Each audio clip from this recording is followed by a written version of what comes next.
जयपुर के सर्व साधक लोगों को हमारा प्रणिपात।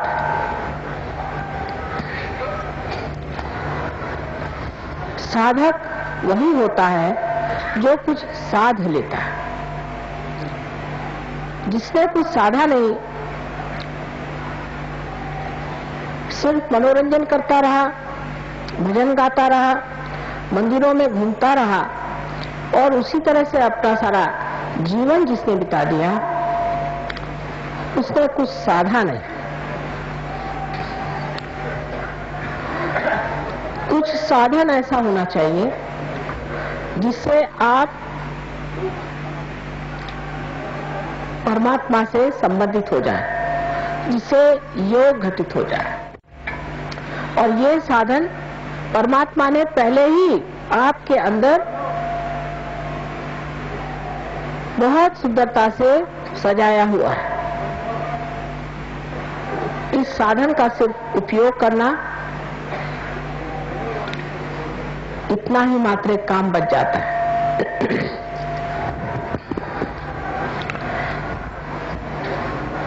हमारे अंदर जो सूक्ष्म चक्र हैं, उसके अंदर या उनके अंदर हर चक्र पे एक एक देवता विराजमान। हम गणपति को मानते हैं, लेकिन हम ये नहीं जानते कि गणपति हमारे अंदर भी विराजमान है।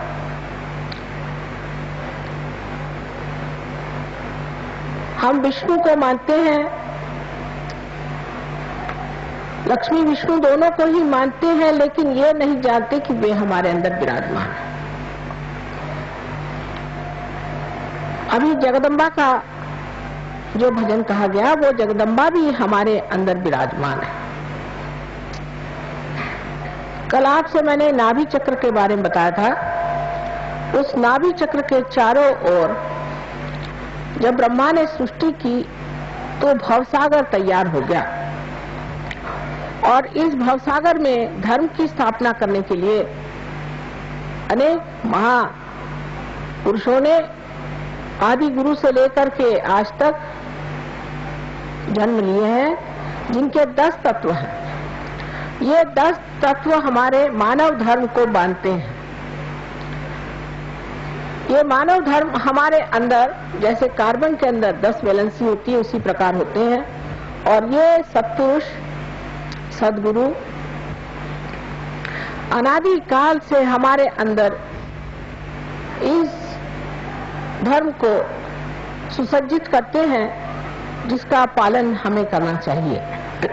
लेकिन मनुष्य अपने अहंकार में या किसी गलत फहमी में पड़ करके धर्म को अधर्म बना देता है। इसीलिए आज हमको धर्म में बहुत विकृति नजर आती है, और हम लोग ये सोचने लग जाते हैं कि धर्म नाम की कोई चीज नहीं और परमात्मा नाम की कोई चीज नहीं है।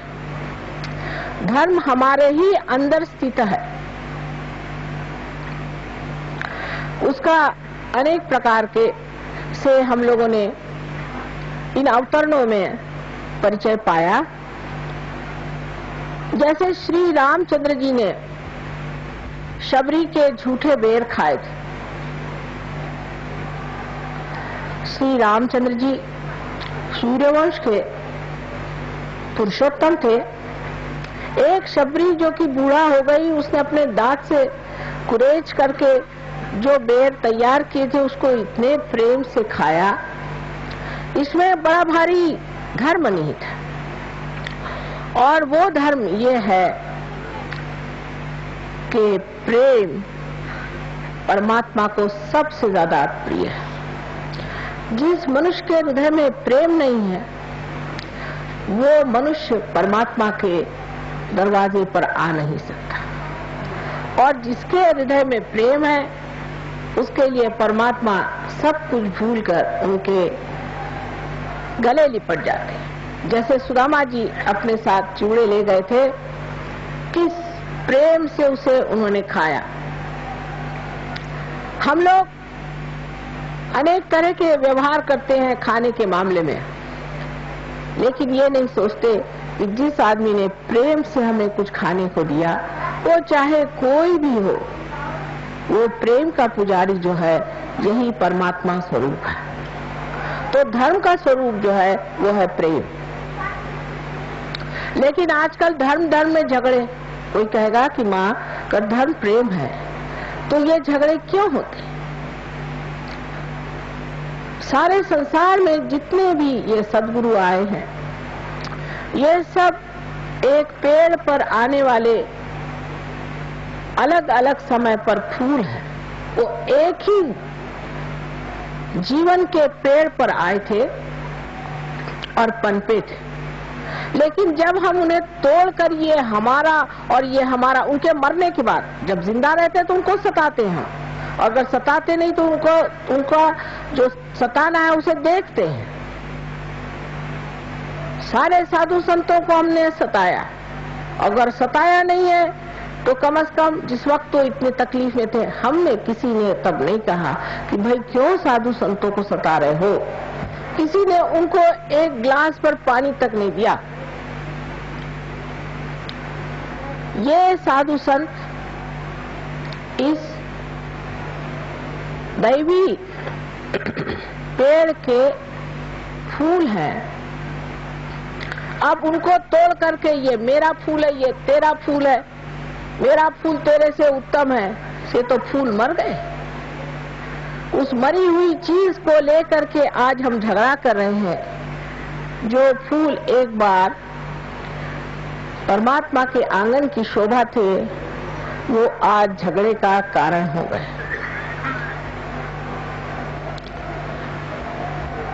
सो ये सारा धर्म जो है वो प्रेम का धर्म है, क्योंकि सारी शक्ति परमात्मा के प्रेम की है।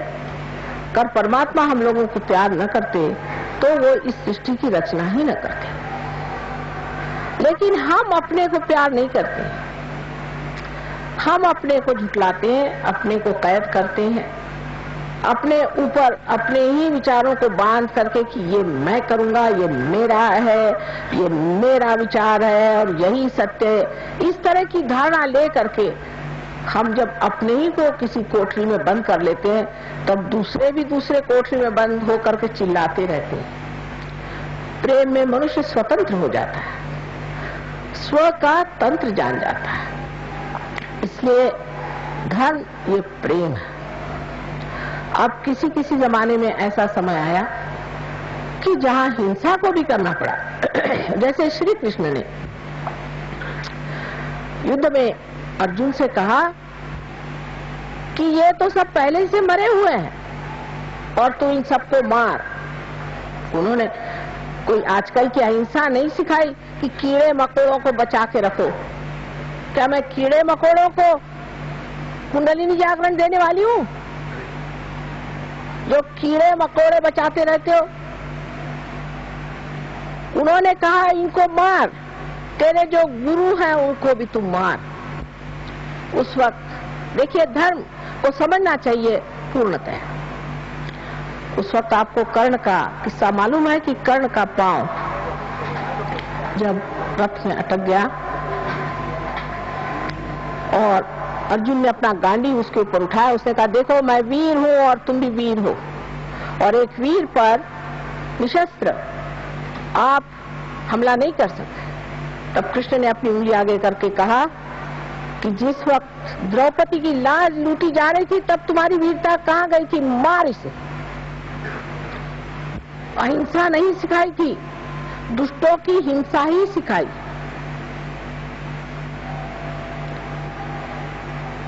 हम तो दुष्टों की तो अहिंसा करते हैं और भले लोगों की हिंसा करते हैं।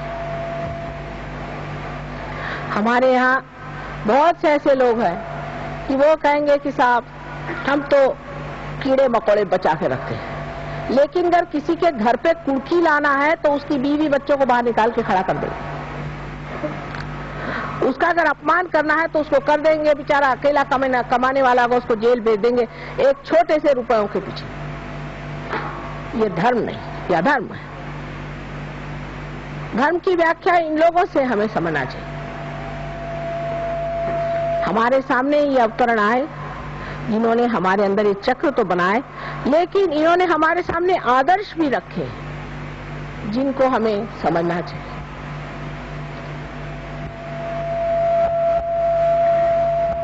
अब जो चक्र धर्म के बाद हमें जानना है वो है जगदम्बा का चक्र, जिसका अभी गायन हुआ था। जगदम्बा जो है वो इस हृदय चक्र में बीचों बीच बैठी हुई। ये हृदय चक्र 12 पंखुड़ियों से बना हुआ।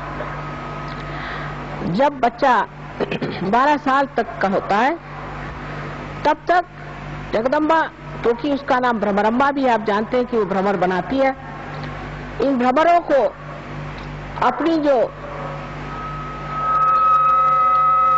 सीने पर हड्डी है उसमें बनाती है। इसे अंग्रेजी में एंटीबॉडीज कहते हैं। ये 12 साल तक वो बना के तैयार कर देती है, और जब कभी किसी बच्चे पर कोई आक्रमण आता है तो ये भ्रमर उससे लड़ाई करते हैं, झगड़ते हैं। 12 साल बाद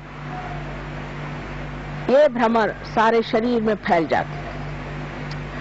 लेकिन जैसे कि हमारे यहाँ ऑल इंडिया रेडियो है, उसी प्रकार ये जो हड्डी है, इस हड्डी से ही उनको आदेश जाते हैं कि अब यहाँ लड़ो, अब ऐसे हमला करो, कुछ जरूरत है और इधर से लोग भेजो। ये हमारे अंदर होने वाले सारे आक्रमणों से लड़ते रहते हैं और कभी कभी हताहत भी हो जाते हैं।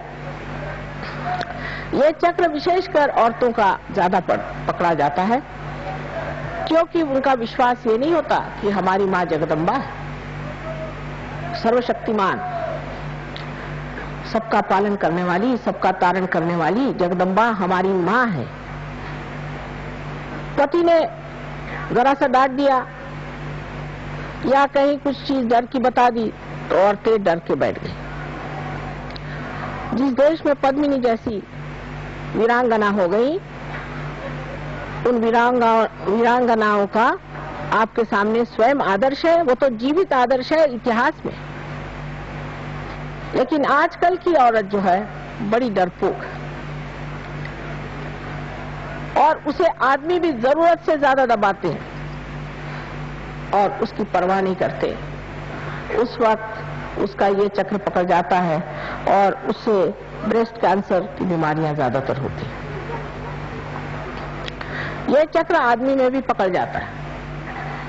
जब पकड़ जाता है तो वो डरपोक हो जाता है, बहुत डरता है और छोटी छोटी बात में उसे डर लगता है, झिझक लगती है, हाथ उसके थरथराते हैं, पैर उसके थरथराते हैं, किसी भी काम में पड़ता है तो डरते रहता है।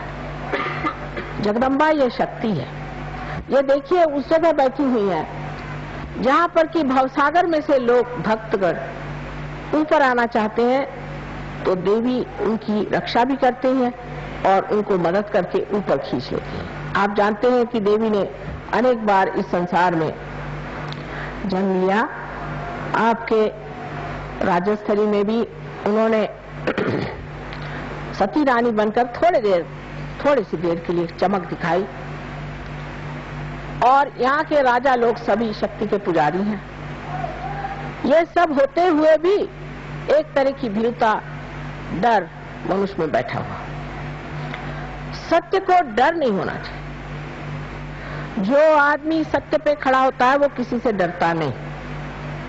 सारे संसार के सामने सम्मुख होकर के वो जो सत्य बात है उसे कहता है।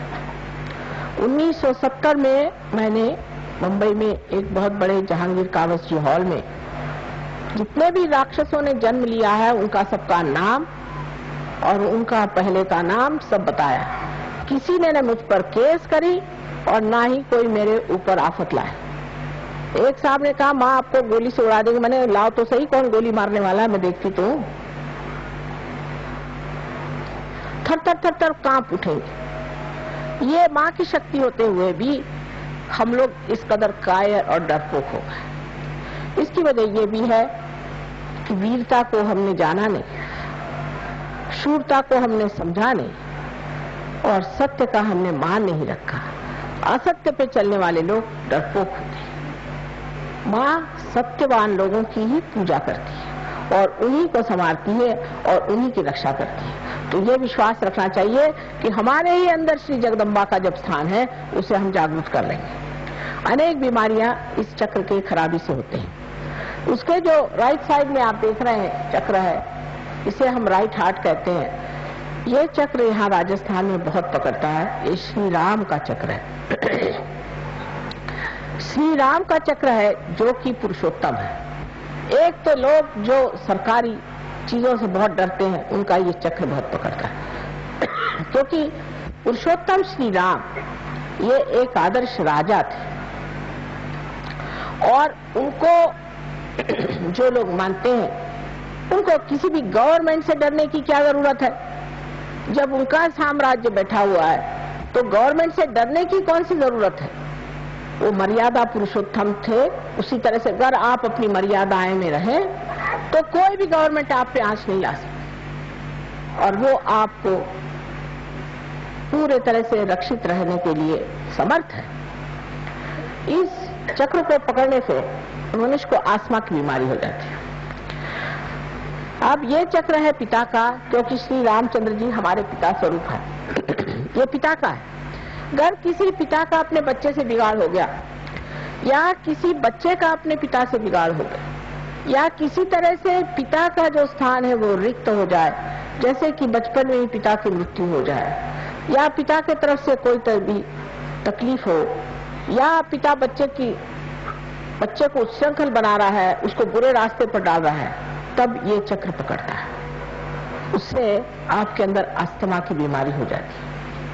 ये बीमारी ठीक हो सकती है, लेकिन इसका ये मतलब नहीं कि आप सब अस्थमा वालों को मेरे पास लाइए। इसका मतलब है कि कुंडलिनी को जागरण करके पहले ये चक्र ठीक करें। जैसे कुंडलिनी जब उठती है तो किसी किसी की इतनी सुंदर कुंडलिनी होती है कि एक क्षण में उठकर जम जाती है और उसके बाद उनको कोई बीमारी ही नहीं आती। एक तो ये हुए। उसके बाद दूसरे ऐसे लोग होते हैं कि जिनकी कुंडलिनी उठती तो है पर बार बार गिर जाती। ऐसे लोगों को कुंडलिनी बार बार उठा करके जगाना चाहिए, क्योंकि ये कुंडलिनी की जो शक्ति है, यही आपका इंजेक्शन, यही आपकी दवा, यही आपका धन्वंतरी, यही आपके डॉक्टर, यही सब कुछ। अगर ये शक्ति आपके अंदर बहेगी नहीं तो हमारे हाथ कैसे चलेंगे। और तीसरे लोग हैं जिनकी की कुंडली जमी बैठी है, वो उठती ही नहीं। ऐसे लोगों को ठीक करना कठिन जाता है। श्रद्धावान लोग जो होते हैं, जो कहते हैं हाँ थोड़ा सा हमारा फर्क आ गया, ठीक हो रहा है, उन पे कुंडली नहीं चलती। बहुत से लोग हैं, हमने बहुतों को ठीक किया, बीमारियां ठीक करी, लेकिन हमने देखा ये कि उनमें से बहुत कम लोग सहयोग में उतरते हैं। आपको सोचना चाहिए कि परमात्मा जो है वो भी समझदार है और ऐसे दीप क्यों जलाए जो प्रकाश न दे। ऐसे दीप को जला के फायदा क्या, समय बर्बाद करके, कि जो सिर्फ अपनी तंदुरुस्ती ठीक करने आते हैं। ऐसे बहुत से पहलवान भी हैं जो मेरे पास आते हैं कि माँ हमें शांति दो। क्या तंदुरुस्ती ठीक होने से सब कुछ हो जाएगा? फिर एक चक्र ठीक होगा, फिर दूसरा खराब होगा। आज एक बीमारी होगी, फिर कल दूसरी होगी। रात दिन मैं क्या यही करती रहूं? एक तो पूर्व पुण्याई भी चाहिए और नम्रता भी चाहिए। बहुत से लोग ऐसा भी सोचते हैं कि जब वो सहज योग में आते हैं तो हमारे ऊपर वो उपकार करे जा रहे हैं। ये नहीं समझते कि हमारा ये अहोभाग्य कि आज हम आए, हमारी कुंडली जागृत हुई और हमने इसे प्राप्त किया। जब मनुष्य ये समझ लेता है तभी परमात्मा उसे स्वीकार करते हैं, न कि अहंकारी मनुष्य को कि हाँ भाई हम तो खास करके इसीलिए आए, जैसे कि आप हमारे ऊपर उपकार कर रहे हैं। उपकार परमात्मा का हमारे ऊपर है, उनके ऋणी होना चाहिए, उनको धन्यवाद देना चाहिए कि प्रभु हमें ये समय दिया कि हम इस चीज में आए, अब हम तुम्हारे दरवाजे आए। सिर्फ बीमारी ठीक करने वाले जो आते हैं उसमें हमारा चित्त जाता ही नहीं। हाँ, यह है कि जैसे ही कुंडलिनी का जागरण हो जाता है और जब कुंडलिनी उठ जाती है तो जो जो बीमारियां जैसे कल मैंने आपको बताई और जो ऊपरी बीमारियां हैं ये सब ठीक हो जाती है, लेकिन वो कुंडलिनी को जमाना पड़ता है, थोड़ा अभ्यास करना पड़ता है। और ये भी बात सही, जैसे मिसेस पड़दल ने कहा, बात सही है कि इनको अंजाना का ट्रबल था, 10 मिनट में ठीक हो गए, लेकिन ये जीव और है। इनके सारे खानदान को मैं जानती हूँ, उसमें से ये एक जीव अलग, उसे मैं क्या करूं? कोई फल है जल्दी पक जाता है और कोई पकता ही नहीं और कोई सड़ा ही होता है।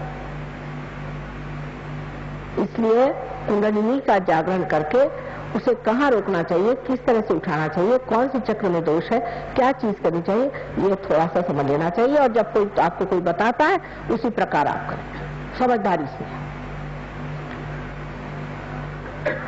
अब उससे ऊपर जो चक्र है, जिसे कि हम कंठ में श्री कृष्ण का चक्र, इस जगह श्री कृष्ण जो गोप गोपियों के साथ खेला करते थे, वो बराबर बीचों बीच। अब तो आजकल ऐसे भी बुद्धिमान निकल गए कि वो कहते हैं कि जिन्होंने गीता बताई वो कृष्ण अलग और जो कृष्ण जो गोप थे वो अलग, और पता नहीं कितने उनके और तरीके बनाएंगे। ये जो कंठ है, इस कंठ में 16 है, क्योंकि उनकी 16 कला आप जानते हैं, 16 पंखुड़ियां हैं। इसे विशुद्धि चक्र कहते हैं, मैंने एकदम विशुद्ध, क्योंकि योगेश्वर है।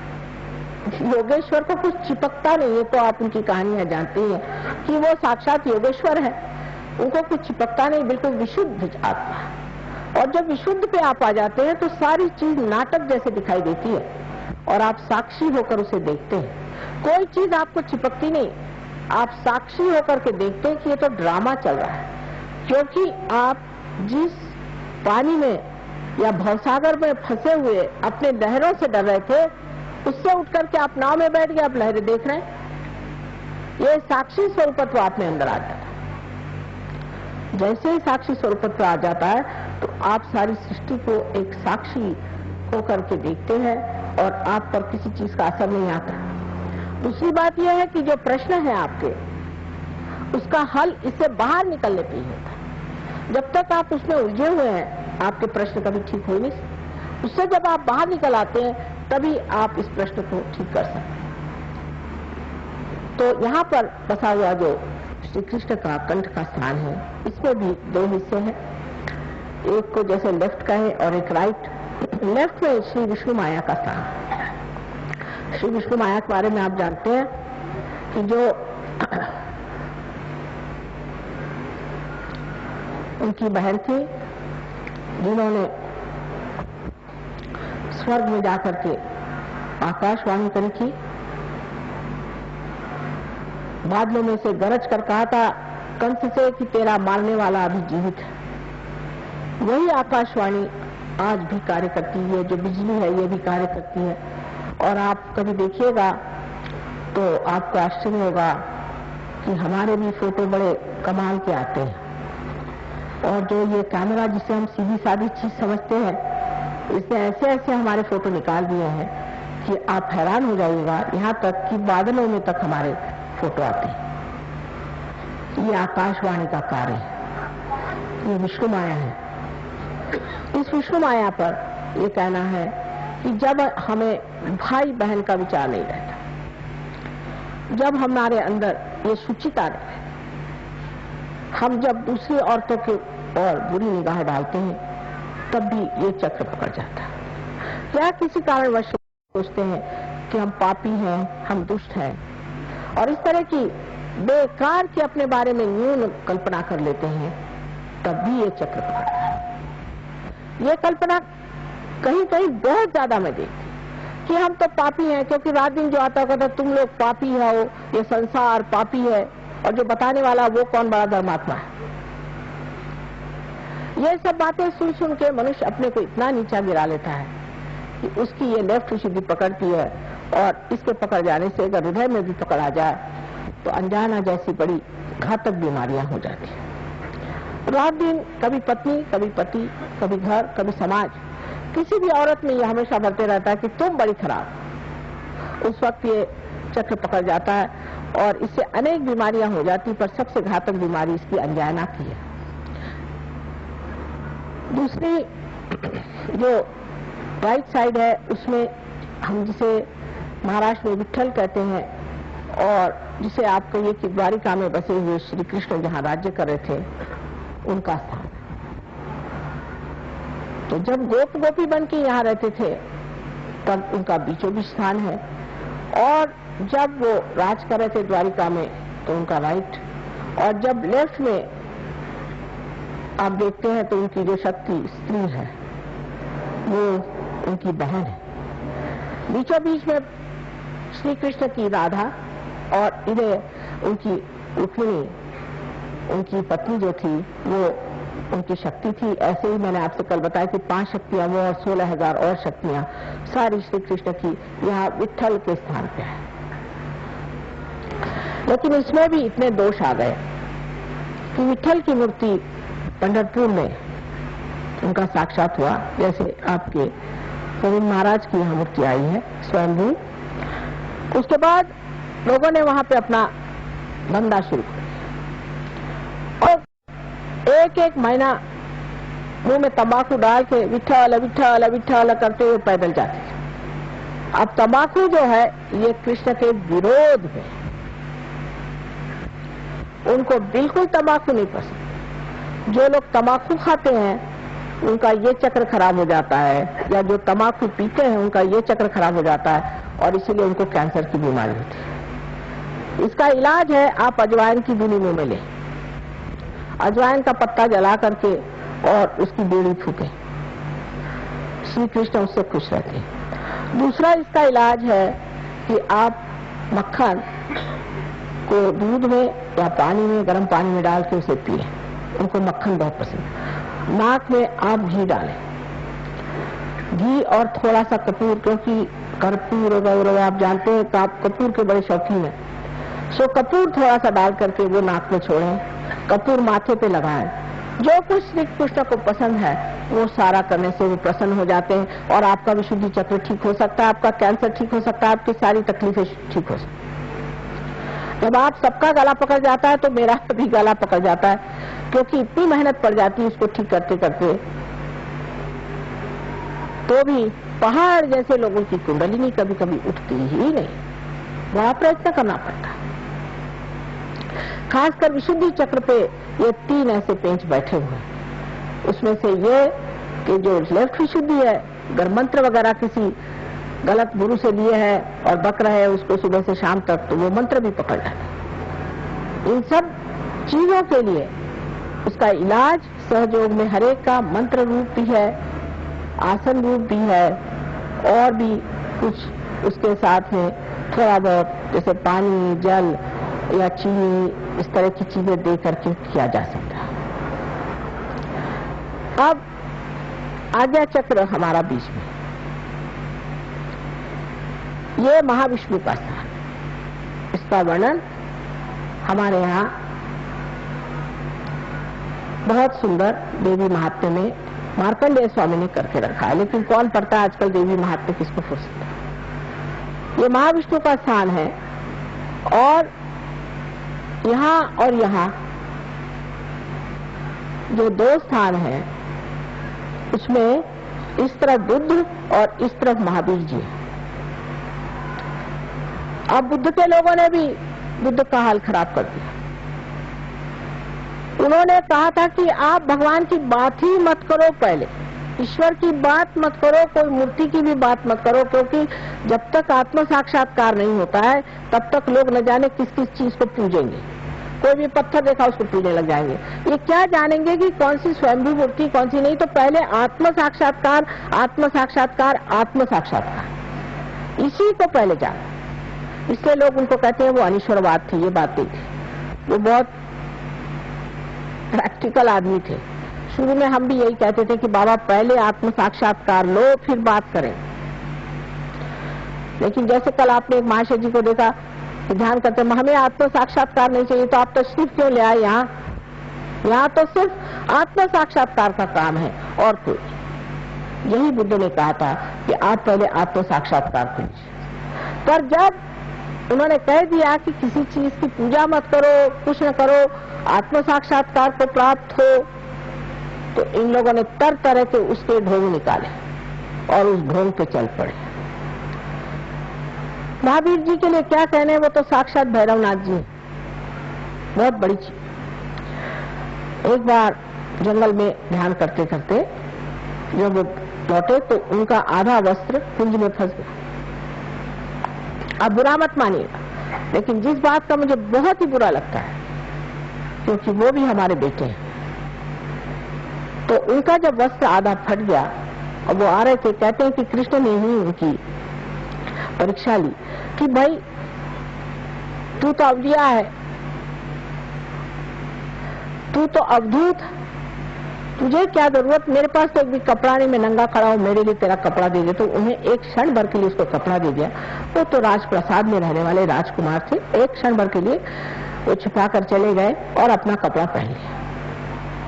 आज देखिए कि उनके क्या क्या तमाशे लोगों ने बना के रखे हैं। एक माँ के हृदय से पूछिए, क्या इस तरह से उनके तमाशे बनाने चाहिए? सारी दुनिया भर में उनको इस तरह से घुमाते हैं और रास्ते पर भी इस तरह से घूमते हैं बेशर्म जैसे लोग। ये क्या, उन्होंने, महावीर जी ने ये कहा था, अरे महावीर जी हो जाओ फिर देखा जाएगा। इस तरह की अनेक चीजें लोगों ने की है, जिससे कि मेरा हृदय एकदम कभी कभी लगता है कि इन लोगों के पाप कभी धुलेंगे ही नहीं, जिन्होंने इतनी बड़ी बड़ी महान विभूतियों का इस तरह से अपमान खुले आम पत्थरों पे किया, सीमेंट पे किया, हर जगह कर रहे हैं। उनको कैसे परमात्मा माफ कर सकता है?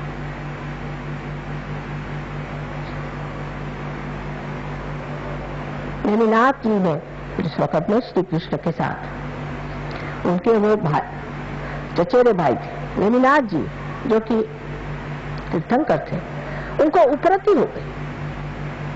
उनके शादी में बहुत सारे जानवर आए मारने के लिए और परिंदे आए, उनको देखकर उपरति हो गई। ऐसे सबको हो सकती उपरति। तो उन्होंने ये बात कह दी कि भाई मैं ये हिंसा नहीं करूंगा। लेकिन अब जो कीड़े मकोड़ों को भी बचाते बैठते हैं, ये कोई इन्होंने कहा था क्या? कहां से कहां आप लोग पहुंच जाते हैं। कम से कम जो सही बात है उसको सीखना चाहिए।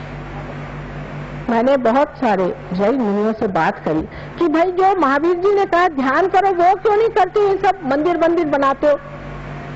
तो कहने लगे कि माँ इसलिए कि ध्यान करने से शुद्र सिद्धि आ जाती है, इसलिए। मैंने कहा देखो भाई, शुद्र सिद्धियां आती है तुम्हारे अंदर, ठीक बात है, लेकिन अब हम तुमको सहयोग से असली ध्यान लगाएंगे।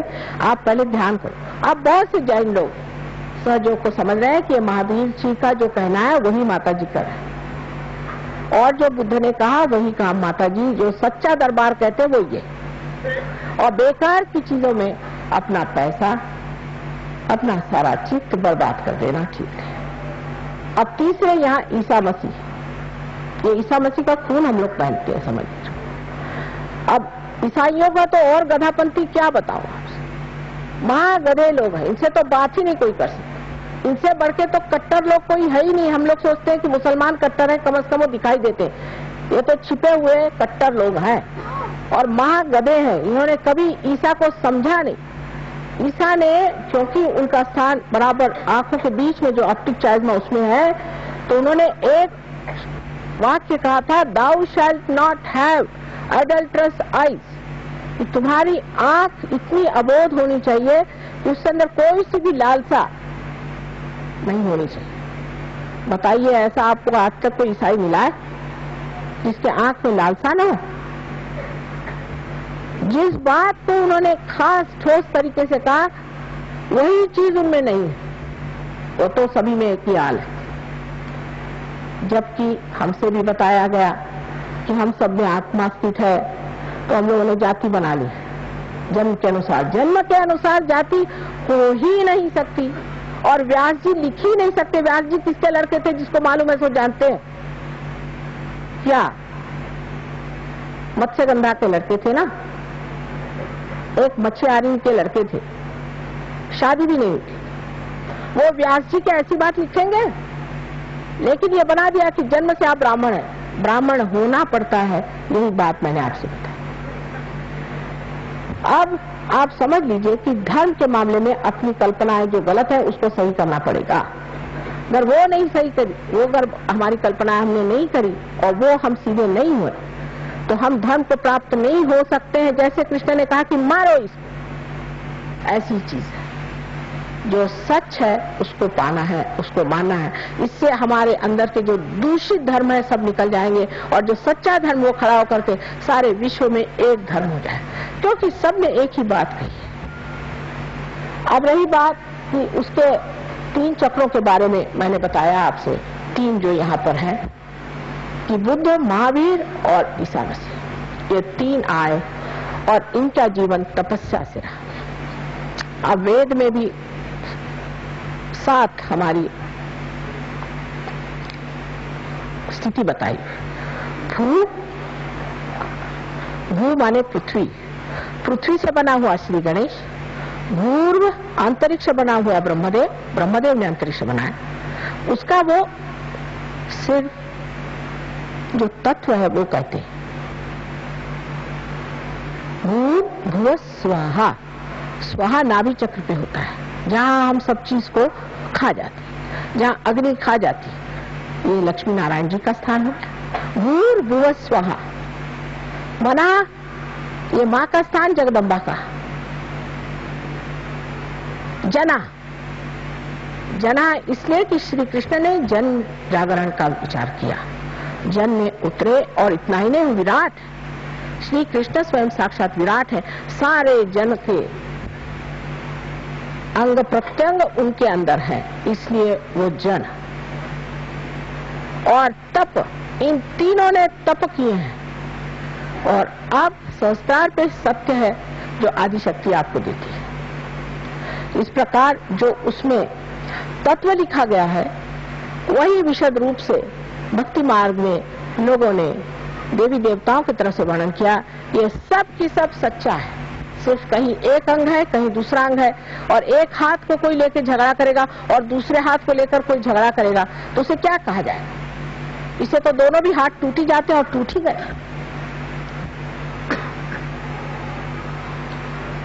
साकार निराकार का भी झगड़ा बिल्कुल बेकार। अब सिर्फ सत्य पे आप आइए, आप समझ जाएंगे कि निराकार में साकार कैसे है और साकार में निराकार कैसे है। ये समझने की बात है। लेकिन हम सत्य को वर्ण करेंगे और सत्य के सिवा मां हम किसी को नहीं जानेंगे, ये कहना चाहिए। आज चक्रों को किसी तरह से थोड़ा बहुत बताया है, संस्कार पे कहने पर बहुत कुछ कहना पड़ेगा, लेकिन इतने थोड़े टाइम में हम आज आपको थोड़ा सा आत्मा के बारे में बताएं। आत्मा हमारे अंदर जो है वो परमात्मा का प्रतिबिंब सब लोग कहते हैं, जिसे हम लोग सदाशिव कहते हैं। सदाशिव है, वो कभी भी अवतरण नहीं लेते। उनका जो प्रतिबिंब हमारे अंदर है वो आत्मा है। और उनकी जो शक्ति, इच्छा शक्ति है, जिसे हम आदि शक्ति कहते हैं, उनका प्रतिबिंब हमारे अंदर कुंडलिनी है। इस कुंडलिनी का और इस आत्मा का जब मेल घटित होता है तभी योग घटित होता है। ये एक घटना है, ये होना पड़ता है। ये कोई सिर्फ बात नहीं कि आपको सर्टिफिकेट दे दिया, हाँ आप पार हो गए, सर पे आप लगा घूमिए, साहब हम तो आत्म साक्षात्कारी हैं, हम फलाने हैं, हम दिकाने, इससे नहीं। जब ये घटना घटित होती है तो आत्मा का प्रकाश आपके चित्त में आ जाता है। चित्त में आत्मा में आने से, जैसे अभी डॉक्टर साहब ने मेरे आते आते कहा कि आप माँ के सामने आते ही माँ आपके बारे में जान जाती, क्योंकि मेरा चित्त जो है वो अगर आलोकित है तो मैं सब आपके बारे में जान ही जाऊं। अगर मेरा चित्त अगर चारों तरफ है और उसमें अगर आलोक है तो उसमें मैं जानी जाऊंगी कि आप क्या है। जब आपका चित्त आलोकित होगा तो आप भी जान जाइएगा कि सत्य क्या है।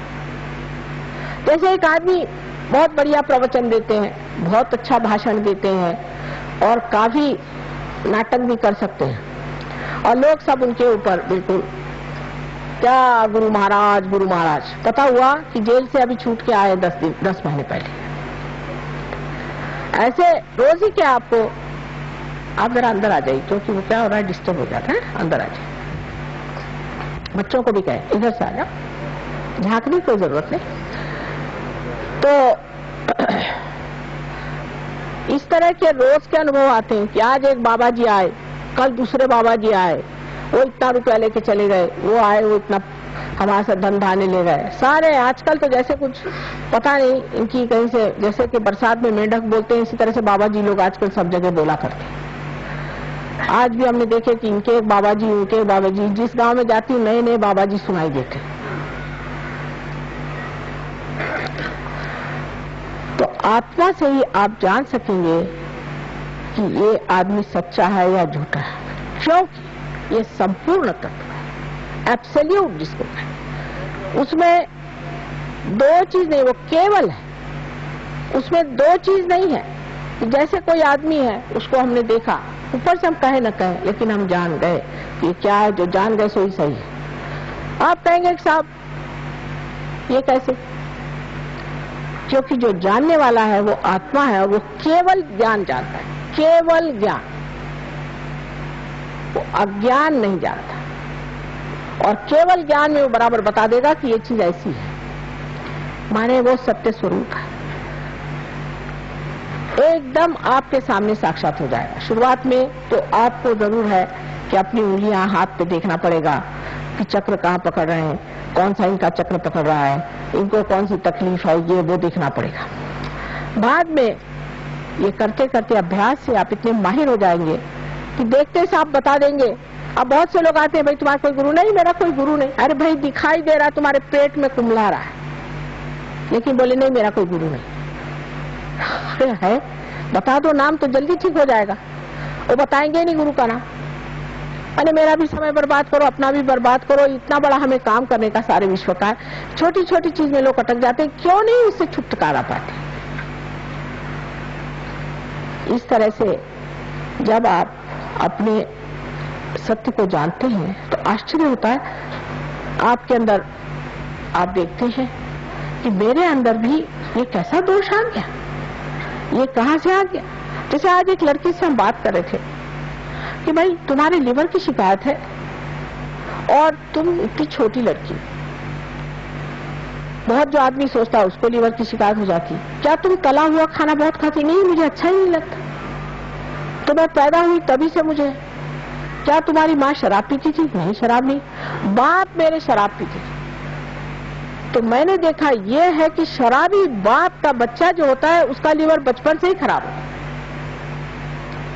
तो आप पहले ही वरदान बच्चे को दे देते, उसका लिवर पहले ही बचपन से ही खराब होता है, पैदा होता है तभी से उसको जॉन्डिस हो जाएगा। अगर बाप शराबी है तो, अगर बाप का लिवर खराब है तो, माँ का लिवर खराब है तो बच्चे का भी लिवर खराब हो जाएगा।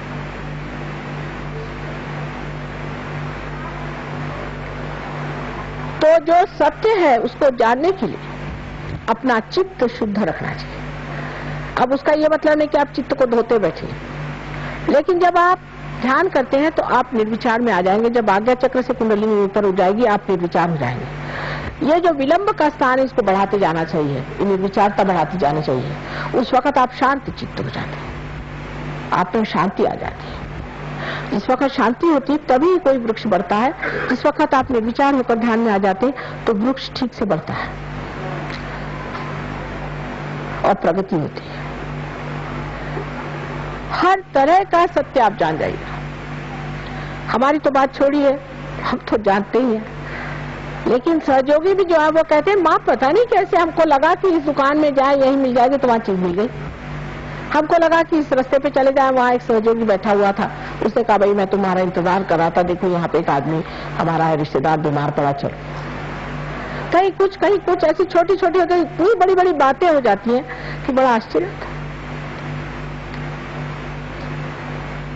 और सत्य को आप तत्व पे जानते हैं कि तत्व कहाँ खराब है। जैसे कि पेड़ है, पेड़ को अगर आपको तो उसका पत्ता खराब हो गया है तो आप पत्ते को नहीं ठीक कर सकते, आपको उसके जड़ में उतरना चाहिए, उसके तत्व में उतरना चाहिए और तब पेड़ ठीक हो जाता है। इसी प्रकार तो पहले तो आपको ज्ञात हो जाता है, विद हो जाता है, आपके उंगलियों पर विद हो जाता है, आप वेद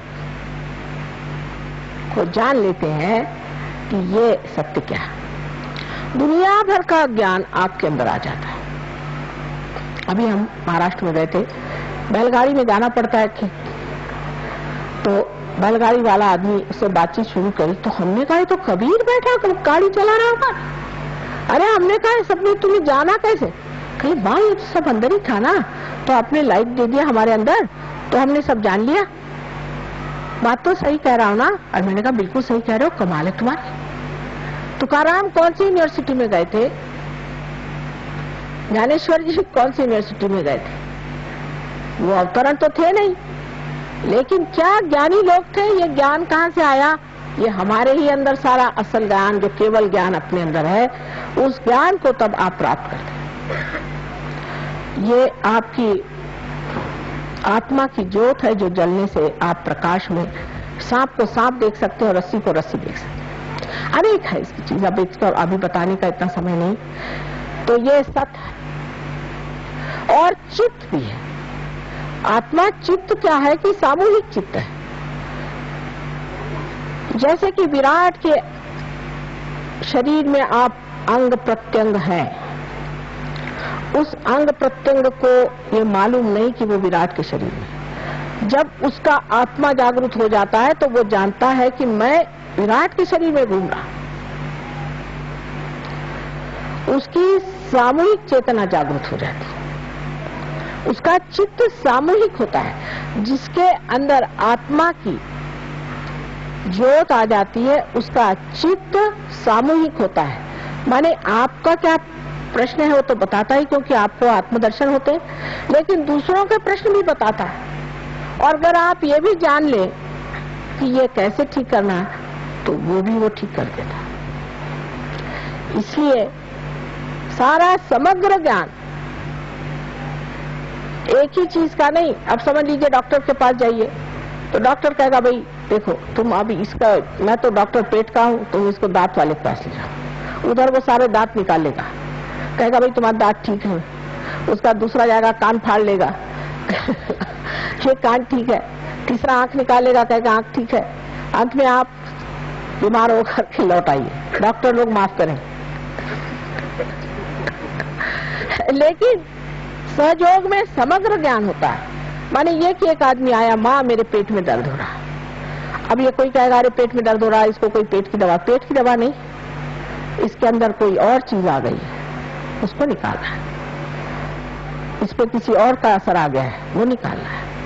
कोई काली विद्या हो गई, वो निकालना है। सारा समग्र ज्ञान सहयोग में आता है।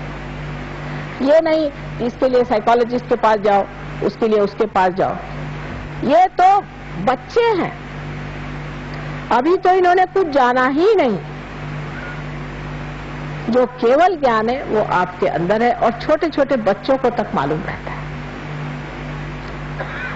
छोटे छोटे बच्चे भी इस केवल ज्ञान को जानते हैं। हमारी एक नातिन है, बहुत छोटी सी थी, उनके पिता माता गए थे लद्दाख में, तो वहाँ एक लामा जी भी धामा जी होते हैं सारे, तो लामा जी बैठे हुए थे। सारे ऐसे ही हैं, एक से एक बढ़ के, किस किस का नाम ले। तो लड़की छोटी सी थी, उसने देखा उनकी ओर, तो सब पैर छू रहे थे। इन्होंने सोचा हमने छुएंगे तो अच्छा नहीं दिखा, इन जाके पैर छुए तो उनको गुस्सा चढ़ गया। लड़की जाके उनके सामने खड़ी हुई, 5 साल की जैसे खड़े होकर कहती कि ये सर मुड़ाने से और ये चोगा पहन लेने से आप पार नहीं हो जाते, आप क्यों सबसे अपना पैर छुआ है। ये कहने हमारे तो काटो तो खून रही, एकदम उनके सामने कह दी। उतरिए ऊपर से नीचे। 5 साल की लड़की ने कहा। एक पखंडानंद जी कोई थे और महर्षि उनका था क्या नाम, जो दक्षिण के हैं बहुत बड़े, वो बहुत बड़े पहुंचे गुरु थे। उनका 100वां साल था तो हमें उन्होंने विशेष रूप से अतिथि बुलाया था। वहां पहुंचे, पखंडानंद जी बैठे थे। पखंडानंद जी बड़ा सा एक चोगा पहन के बैठे। दूसरी हमारी नातिन थी, सामने बैठी थी। वहां से कहती नानी जिसने मैक्सी पहना इसको भगाओ, तो इससे बड़ी गर्मी आ रही है, हम लोग सब जल रहे। और बहुत से सहयोगी थे, वो भी हंसने लगे। इतने प्रकांड पंडित छोटे छोटे बच्चे तक निकल आते हैं। उसका कारण यह है कि उनका चित्त आत्मा के प्रकाश से आलोकित है। पर सबसे बड़ी देन परमात्मा की ये है, आपकी शरीर व्यवस्था ठीक हो जाती है, मानसिक व्यवस्था ठीक हो जाती है, सारा क्षेम जिसमें कि आपकी आर्थिक अवस्था भी ठीक हो जाती है। सब चीज अवस्थाएं ठीक होने के बाद जो सबसे परम चीज है वो है आनंद। केवल आनंद का आप निरा आनंद आप भोगते हैं। आनंद में सुख और दुख नहीं होता, आनंद एक केवल होता है। उसका अनुभव आपको आत्मज्ञान के बगैर आ नहीं सकता। लेकिन जो सादे भोले भाले लोग होते हैं वो फट से इसको पकड़ लेते हैं, और जो बुद्धिमान होते हैं पहले ये उंगली क्या वो उंगली क्या, माँ इधर से कैसे चलाना वैसे। और जो सीधे सारे लोग होते हैं, माँ हम तो आनंद के सागर में तैर रहे हैं, और सारा ज्ञान अपने आप ही जान जाते हैं। इस प्रकार आत्मा का जो सच्चिदानंद स्वरूप है वो प्रकट होता है हमारे चरित्र में। सारे आमूलाग्र हमारे अंदर जो परिवर्तन आता है उसको देखकर लोग आश्चर्यचकित होते हैं कि ये आदमी, अरे बाप रे, ये कहां से कहां पहुंच गया, ये पत्थर से हीरा कैसे बन गया। आज समय आ गया है, ये खासकर बाहर के दिन आए जबकि अनेक अनेक फूल फलीभूत होने वाले हैं, इसलिए कार्य हो रहा है। समय की बात है, आज समय की ये बात है, और इस समय पे आप लोग भी फलीभूत हो जाए और अपना जो कुछ सुकृत है, अपना जो कुछ पुण्य है उसको आज पालें। जो कुछ आपकी धारणाएं हैं, जो कुछ भी आपने सोच रखा है वो परमात्मा नहीं, जो है सो है, उसको आप बदल नहीं सकते। आपको बदलना होगा और समझना पड़ेगा परमात्मा को। अपनी धारणाओं को छोड़ दीजिए और देखिए प्रत्यक्ष में, जैसे एक साइंटिस्ट देखता है खुली आंख से कि क्या चीज है, इसे देखा जाए, इस प्रकार आप भी इसे खुली आंख से देखें। परमात्मा आप सबको आशीर्वादित करेगा।